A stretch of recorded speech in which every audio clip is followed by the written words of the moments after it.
पीछे। भगवान राम जी का जो पात्र लेके जिनके नाम पे चुनाव जीते हो, कम से कम सीट तो उनको आगे दे दो, ही मैं अनुरोध करूंगा। जब 2014 में यूपीए की सरकार थी, उस समय देश के किसानों के ऊपर केवल 7.5 लाख करोड़ कर्ज था और 11 साल में वो 7.5 लाख करोड़ कर्ज बढ़ के 28.5 लाख करोड़ हो चुका है।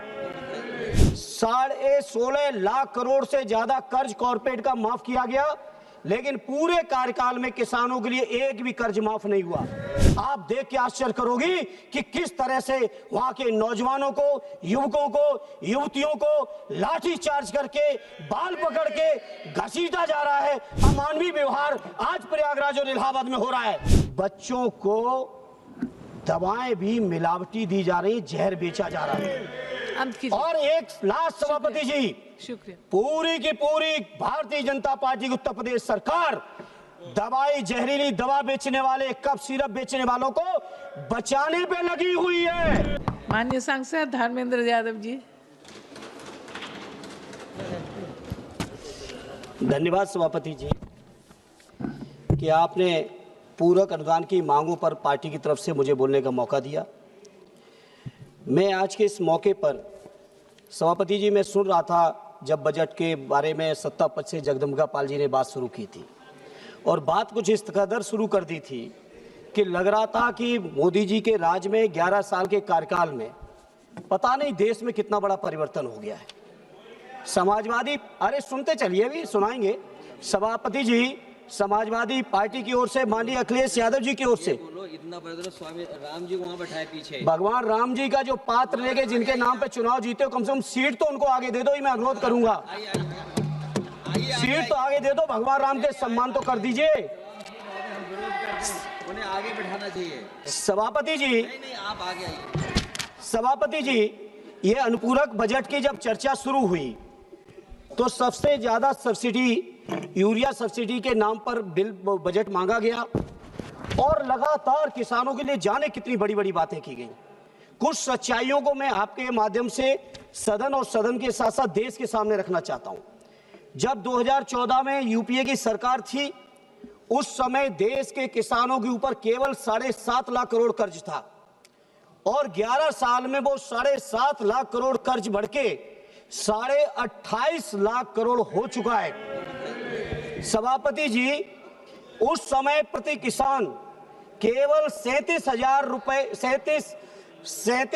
रुपए कर्ज था।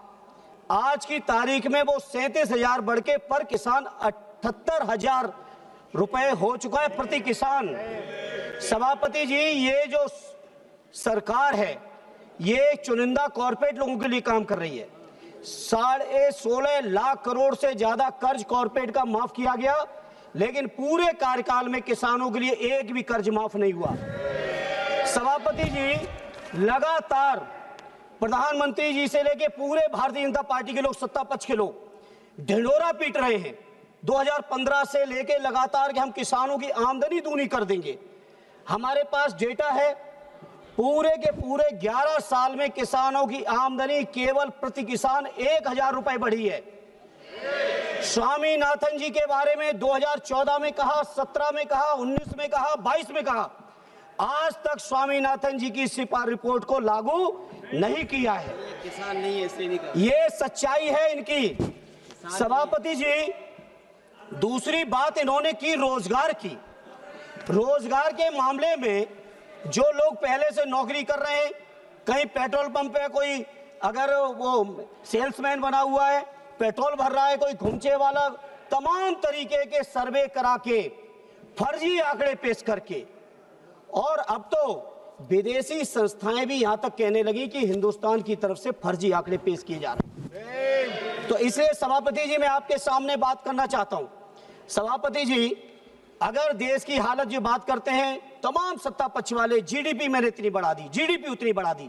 आप सोचिए, ग्लोबल हंगर इंडेक्स में हमारा देश 2014 में 55वें नंबर पे था और आज हम 2025 में बात कर रहे हैं तो 102वें स्थान पे पहुंच गया है। केवल 123 देशों में से प्रति व्यक्ति आय घटी है, किसानों का रेट बढ़ा है। लगातार प्रधानमंत्री जी उस समय 2014 से पहले जब बातें करते थे उस समय के प्रधानमंत्री स्वर्गीय मनमोहन सिंह जी को अपमानित करते थे और उम्र की बातें करते थे, लेकिन जब तक उनका कार्यकाल चला तब तक डॉलर के मुकाबले रुपया केवल 60 था और आज आपके समय में 90 पार कर चुका है। आप सोचो इस बात को हम किस तौर पे परिभाषित करें। आपने रोजगार की बहुत बातें की, नौजवानों की। सभापति जी, आज हम आपसे जब बात कर रहे हैं, अपनी बात रख रहे हैं, आज ही उत्तर प्रदेश के अंदर जिस आयोग को आपने माननीय अखिलेश यादव जी के कार्यकाल में बदनाम किया, आज उस कार्यकाल उस आयोग का यह हाल हो गया है। माननीय सभापति जी, उत्तर प्रदेश के अंदर 53 से ज्यादा पेपर लीक होके परीक्षाएं रद्द हो चुकी हैं। पिछले 9 सालों में उत्तर प्रदेश के अंदर और 11 सालों में देश के अंदर कोई भी भर्ती पूर्ण नहीं हुई है। और आज जब हम आपसे बात कर रहे हैं माननीय सभापति जी, इस समय इलाहाबाद के लोक सेवा आयोग में उत्तर प्रदेश के हजारों नौजवान अपनी बात को रखने के लिए, वहां की अनियमितताओं को दूर करने के लिए जब इलाहाबाद के आयोग के सामने खड़े थे तो आप विजुअल, आप महिला हैं, आप संवेदनशील हैं, आप देख के आश्चर्य करोगी कि किस तरह से वहां के नौजवानों को, युवकों को, युवतियों को लाठी चार्ज करके, बाल पकड़ के घसीटा जा रहा है। अमानवीय व्यवहार आज प्रयागराज और इलाहाबाद में हो रहा है। सभापति जी, बहुत बातें की बेरोजगारी को दूर करने की। अरे सुन लो, की बात हो रही, सुन लो, हर साल 2 करोड़ रोजगार देने की बात आपने की और 2 करोड़ रोजगार देने के बाद सभापति जी साल दर साल मेरे पास डेटा है और आज की तारीख में आजादी से लेके अब तक अगर बेरोजगारी की दर कभी सबसे ज्यादा बढ़ी है तो आज हमारे देश में 8% से ज्यादा बेरोजगारी की दर आज बढ़ी हुई है। यह है भारतीय जनता पार्टी की सच्चाई।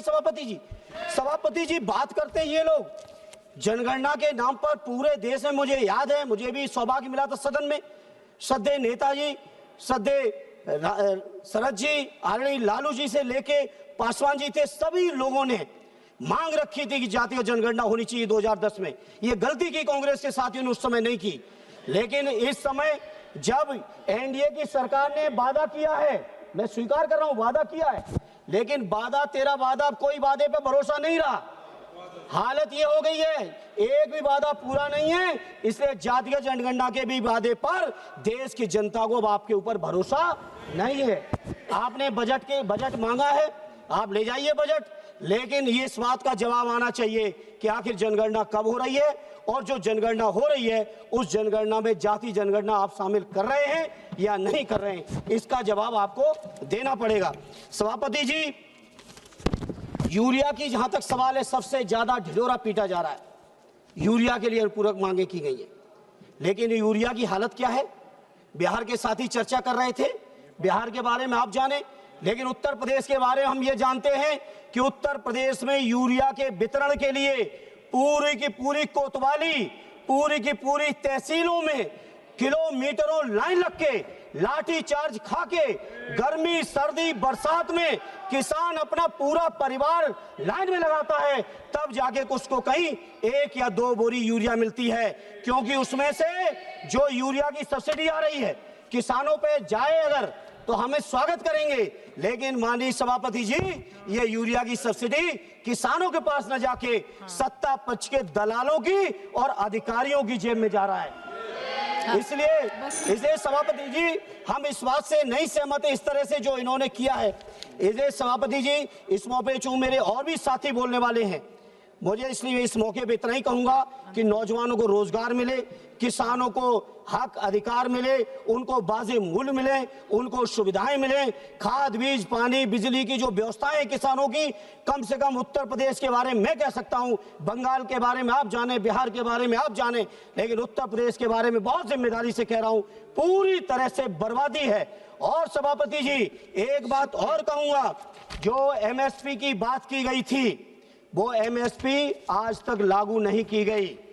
और तो और सभापति जी, पहले भी सदन में उठाया हूं, आज फिर दोहरा रहा हूं, बच्चों को दवाएं भी मिलावटी दी जा रही, जहर बेचा जा रहा है। और एक लास्ट सभापति जी, शुक्रिया, पूरी की पूरी भारतीय जनता पार्टी की उत्तर प्रदेश सरकार दवाई, जहरीली दवा बेचने वाले, कफ सिरप बेचने वालों को बचाने पे लगी हुई है। आपकी ईडी, आपकी सीबीआई, आपका इनकम टैक्स केवल विपक्षी नेताओं के लिए है, लेकिन जो लोग डकैती डाल रहे हैं उनके लिए कहीं आपकी हिम्मत नहीं है, क्योंकि आपको एहसास है कि अगर आपने ढंग से कार्रवाई कर दी तो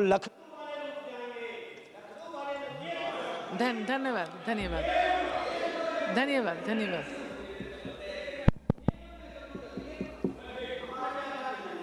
बोलो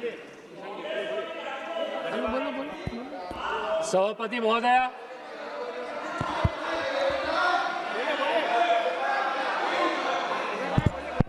सभापति महोदया, मैं आप बोलो। आज सरकार के माइक नहीं है।